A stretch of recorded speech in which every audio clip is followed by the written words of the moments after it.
Kenya, you might have a war coming your way because the president of Uganda, Kenya's landlocked neighbor, just said that the Indian Ocean belongs to him and that if he doesn't get guaranteed access, they will face wars. That ocean belongs to me because where is my ocean? I'm entitled to that ocean. In future, we are going to have wars. In future, we are going to have wars. How can you say? Now, only hours after he made these threats, the country's defense chief, who is actually also the president's son, said that Kenya must grant us swift access to the Indian Ocean because it rightfully belongs to us, and that in the future there will be very big problems if they do not respect our wishes. This is also the same general who got in big trouble for previously saying it wouldn't even take 2 weeks for him and his army to capture Nairobi. Now, Kenyans have mostly responded with sarcasm, advising Museveni to take some water from the ocean and make his own ocean in Uganda. But here's where things get a little bit more serious, because it's not only Uganda talking about war because of access to the sea. Just last month, Ethiopia, the world's most populated landlocked country, accused Eritrea of actively preparing for war. This is partly because Ethiopia has been pursuing access to the sea for the last 32 years, ever since Eritrea declared independence from Ethiopia in 1993. But Uganda's president also said that war is not the only way, saying that if African countries want to contend with the world, they must unite and collaborate so that they too can do big things like, and he says this, go to the moon. So the question is, are we looking at future ocean wars in Africa, or will they be able to find another way? Well, I'm just speechless. I think that's crazy. I think that's a shocker. When I originally saw that, I was like, oh, what is happening in East Africa right now? Because you just don't hear these just extreme narratives in West Africa or Southern Africa right now. So it's like, what is going on? Like, why would he? First of all, if you look at the African map, Uganda is right above to the northeast of Congo. And so it's like that would never be your ocean. Yeah. It would just never, like, it just makes no sense. Yeah. Never. I guess for me, I saw a picture, I want to say a couple of days ago, and it just didn't make sense. I'm like, oh, so they pretty much stretch. And actually, I would put it right here so you guys can see what I'm talking about. But it just didn't make sense. And then my wife, she brought this video to me. I'm like, oh, maybe we should talk about this.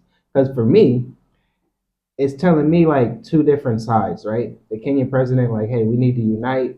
You know, the Ugandan president, like, no, we need the ocean, right? So that's telling me trade is very important. In these East African countries, they want to be some type of, or they want to have some type of power, because a lot of things is about to change.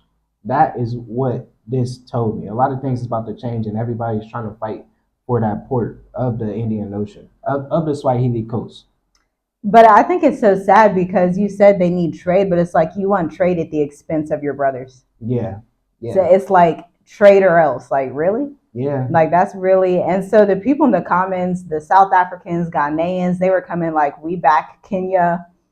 I'm just like, this is literally insane. I don't know how serious President Museveni is, but that's a disturbing thing. And there's more to it. There's more videos. Let's get to it. Unite. Because Uganda, even if you wanted to build a navy, how can you build it? We don't have access to the sea. The political organization in Africa is so irrational. Some of the countries have no access to the sea. For economic purposes, but also for defense purposes, you are stuck. How do I export my products? That's why we have got endless discussion with Kenya, then this one stops, then another one comes, then the railway, the pipeline, the what, we discuss. But that ocean belongs to me. Because where is my ocean? I'm entitled to that ocean. In future, we are going to have wars. He said in the future, we're going to have wars. I just feel like there's a way to negotiate. Like, if you're a landlocked country, like, obviously, if you look at Europe, you have Norway, Finland, Sweden, all very much in the Arctic Circle. Obviously, it would be more advantageous if they were in the Mediterranean. Obviously, it'd be more advantageous if they were a France or a Spain, but they figured it out with what they got. Yeah. Yeah, it's just like, that's crazy. Yeah, it's coming down to entitlement. He sounds very entitled. Look, that ocean is mine. That ocean belongs to me. And, you know, I don't, really know a lot about this president or this prime minister or however you want to put it. I think he's the president. Okay, the president, because I know here English speaking nation. Okay. He's been in power 40 years. Yeah, that's what I was going to say. He's been in power for a very long time, older than us. That's what I was thinking. I'm like, well, he's been in power since 1980 something. So that brings me to a point where it's like, these older African presidents that's been in power for 30, 40 years, is it time for a change? Because just imagine what they've been through, what they've seen, who they talked to, and who they connected to too, right? So it's like, that's something to think about. It's a divide that's happening right now. And you got to know, like we always say, which African country to choose if you are moving to Africa. It's so much bigger. Now you got to choose the right region, because what a lot of people don't realize is you will be impacted if you are obviously Burundi, Rwanda, Kenya. If you are Tanzania, you are now impacted if something were to pop off with Uganda and Kenya. Your trade is impacted, the way you travel is impacted, your fuel prices are definitely impacted. That's why it's like the East African region for right now is just a pause. Kenya and Rwanda are somewhat good, but there's so much destabilization happening right now in that entire region. And, the guy previously brought out, I didn't even realize Ethiopia was landlocked because it looks like it's so close to the sea. Yeah. But they're like, hey, Eritrea is preparing for war, whether it's the truth or not. It's like, y'all don't need to fight with your brothers and sisters. You don't need to do that. That's what it's coming down to. That's the divide. Are you going to fight or are you going to unite? Wow. Like, are you going to fight your brothers and sisters, which the hand over Africa wants to see and is obviously calling. That's what I'm saying. People that is in power for a long time, who's really behind them? They're probably pushing them to do this, saying, "Hey, go fight with your stop being a." It kind of remind me of like being a child, and just say you don't want to fight, but your friends or something push you into the person just so you can fight to instigate. Yeah, so it's just that's toxic. That's not a good friend. It's really it's really that. It's really are you going to fight or are you going to not unite and fight? But y'all, as if that wasn't enough, there's even more to this topic. Let's keep going. Americans have gone to the moon. Chinese have joined them there. The Russians are there. The Indians have now gone. We are here in Mbadi.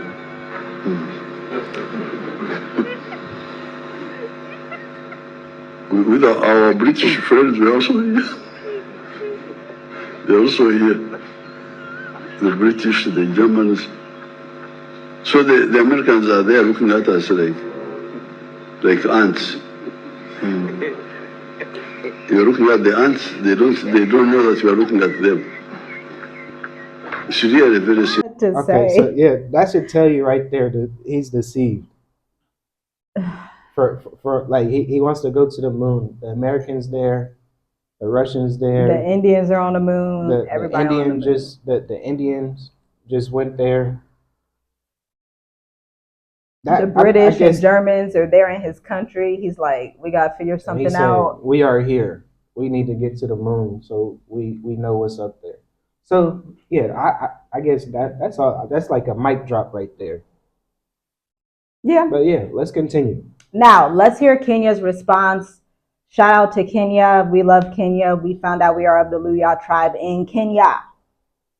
The Kenyan government has responded to Museveni through the Ministry of Foreign Affairs. I will not comment much on what His Excellency President Museveni said with respect to our oceans, but I believe very much that he does have a fairly great understanding with respect to the nature of our territory and the nature of our right with respect to our natural resources, and his right with respect to natural resources within Ugandan territory. For the president of Uganda, Yoweri Museveni, to come out at this particular time to specifically hint of a looming war between Uganda and Kenya to reclaim, or to claim, let me say to claim what he terms as rightfully belonging to the Ugandans, then it becomes quite absurd, and I would call it deeply dangerous. I don't think President Museveni will want to draw Uganda into yet another war soon. And of course, this time now, an international war away from the internal conflicts in Uganda. And I think Ugandans are also aware of this. And history has it that when Uganda waged war against Tanzania in 2 occasions, it suffered most during the War of Mutukula of around 1969-67, and then the Sabasaba War of 1977. Security analysts read Museveni's tone as more than frustration, a reflection of landlocked nations' vulnerabilities in a region where maritime control definitely means leverage. And therefore, the argument perhaps of the landlocked states laying claim that is going against the United Nations law of the sea is subject to rational thinking of many states which are landlocked and have a running call. And that is when perhaps it can define conflicts of future. So the future may not be today, maybe after a number of years that are calculated in terms of how the landlocked countries are feeling they are oppressed in terms of the existing international law. Article 125 of the United Nations Convention on the Law of the Sea gives landlocked Uganda the right to access the sea and transit through Kenya, while recognizing Kenya's sovereignty over its territory. Interesting. It's very interesting. It's either are you going to unite or are you going to fight with each other? Because to me, it seems like if your country is landlocked, you should want to work together with the countries that has access to ports and negotiate. But you know what pops out that we always talk about is the fact that a lot of these nations, like Uganda, like South Sudan, where corruption just runs wild, you start to see leaders that do kind of crazy things, like things that it doesn't really make sense. Because at the end of the day, it looks like he's jealous of Kenya. And, Kenya is a very successful East African country. They're extremely developed. They have international investment from all over. And then they have the ocean. But I think it would be better if you did feel jealous to just negotiate, because there's an agreement that says the terms and modalities for exercising freedom of transit shall be agreed between the landlocked states and the transit states concerned through bilateral, sub-regional, or regional agreements, okay? That's Article 125 of the Conservative Law of the Sea. So they need to negotiate. It's not like he can't just impede on Kenya because he feels like his economy is dying or whatever. Like that's outrageous. Like it still needs to be civil, especially because that's your brother or sister. Like these people don't keep that same smoke for the British and Germans coming in. Yeah. They don't keep that same smoke. And it's always, there's patterns here. It's always countries that are pretty high on the corruption index. Watch out for that. Because where there's a lot of corruption, there's also a lot of wickedness in other places. It's that greed, that manipulation that will, you're next door, you're my neighbor, but I feel like I should take this from you. Yeah. It really just goes back to the word. Do you really love your neighbor? And that's like a bigger picture. Like for African states, African countries. That's very, very, it's very deep. That's like, wow. Like, obviously. You don't. Obviously not. No, like, and then the question becomes, do you as an expat feel comfortable somewhere that somebody's just across the border, like, okay, let's figure out a way to wage war? Yeah. Right? We never experienced that as Americans because Canada's typically not like, let me infiltrate America. Mexico's typically not like, let me infiltrate America. And vice versa. But, Trump's administration is a little different now, but it used to be more civil. But it's also like from a spiritual standpoint, what I'm seeing is just this spirit of chaos that's literally entering certain parts of the world. East Africa, America, South America. It's like, what just happened? Like, did somebody just unleash a vial and then like these entities come into these leaders? Yeah. Because this don't make any sense. Or In 2025, the fact that he would feel comfortable saying this on international news, yeah. saying he needs to get to the moon like the Americans and the Indians, like what? Yeah, I would say it's already in him. It's already been in him. So it's something that's been released recently where chaos is just on a rampant page, because even in the video that you showed me, I know we can't put it on our YouTube because it has a lot of cussing, right? It was a lot of, or this white guy, he was in Sudan, or South Oh, Sudan. that was And sad. like Yeah, I I say, did want to react. we will leave the link in the That was sad. description, because he was just, cause he was mad. He was mad. He said it Yeah. was like journalists going up there to document of what's happening, right? It was like 13 of them. And they were in a field where a lot of things was happening, and a lot of people were, being offed and stuff. Unalived. And the people came and unalived everybody. It was like 13 of them. It was a massacre. And I'm like, whoa. That the UAE is funding. So, pay attention. So what, boycott to the UAE. So what? Man, you made me forget I was close.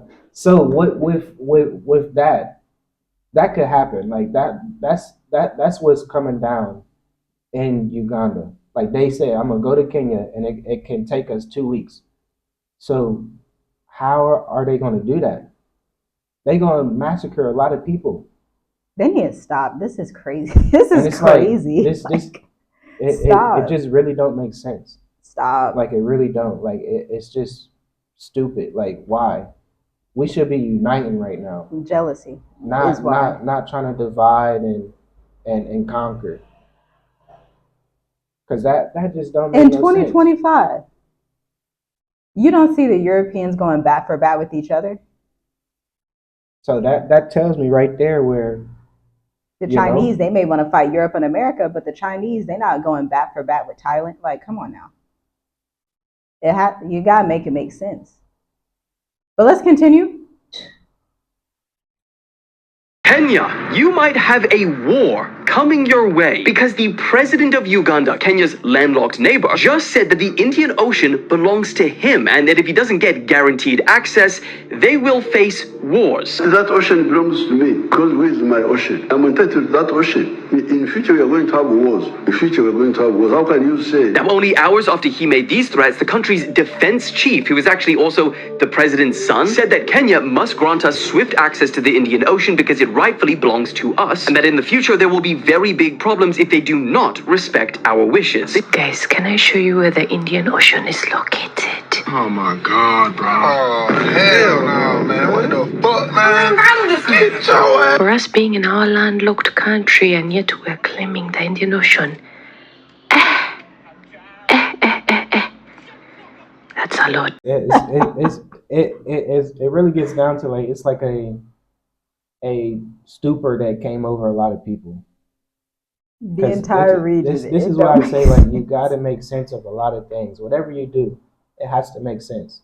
And what's happening right now, that don't make no sense. That don't make no sense. Like what makes sense is just working together. That don't make no sense. Because there's other presidents, such as like Burkina Faso, right? He's uniting people, and that's what people need to do.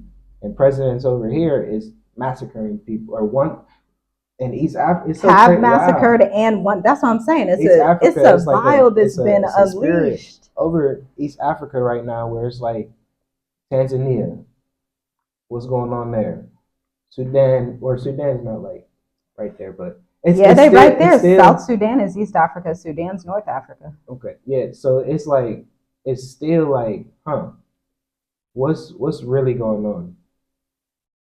You gotta unite, or you're gonna be fighting demons.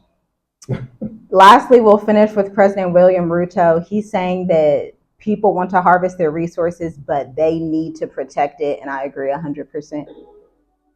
We already have people who are harvesting our resources. We already have huge ships harvesting our resources. We have general here going to protect the ocean. How can we protect the ocean so that other people can harvest our resources? Surely.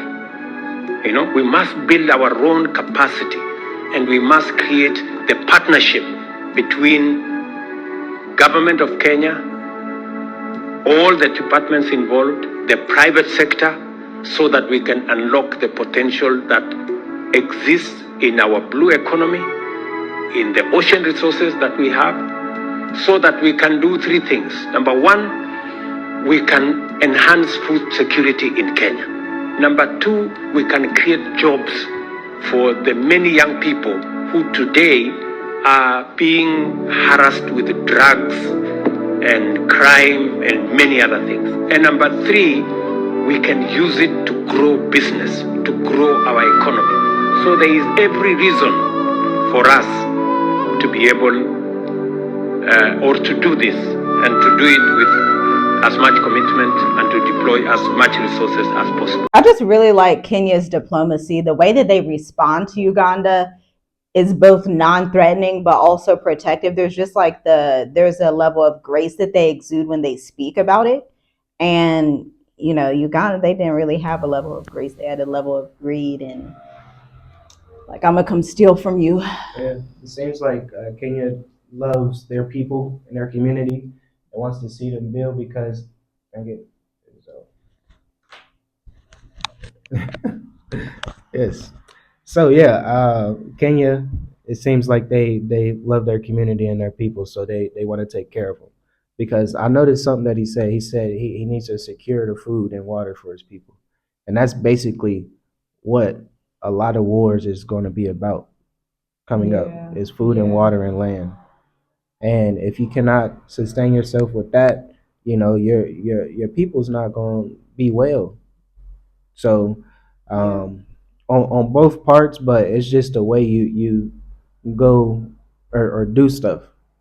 And what the Ugandan president is doing, that's not right. That's not righteous. It just don't make sense. It really don't. I hope stuff like this doesn't increase in the region, but it looks like it is because again, we're just in the last 3 months, too much has happened in East Africa. And that's why we tell our clients in the mature adult intensive, the state of the diaspora, just go to Southern Africa or West Africa at this rate. Just try to stay out of the entire East Africa region. It's fine if you go on vacation, but that's at this rate, it's just nowhere to build a family, to retire, because this is just crazy. And it's shocking. It's both shocking and crazy. So hopefully these things don't increase. Unfortunately, I have a feeling they might. But, just I don't know, stay out the way. don't be like those journalists, may they rest in peace, but don't try to be somebody that thinks this is America, that thinks this is the UK.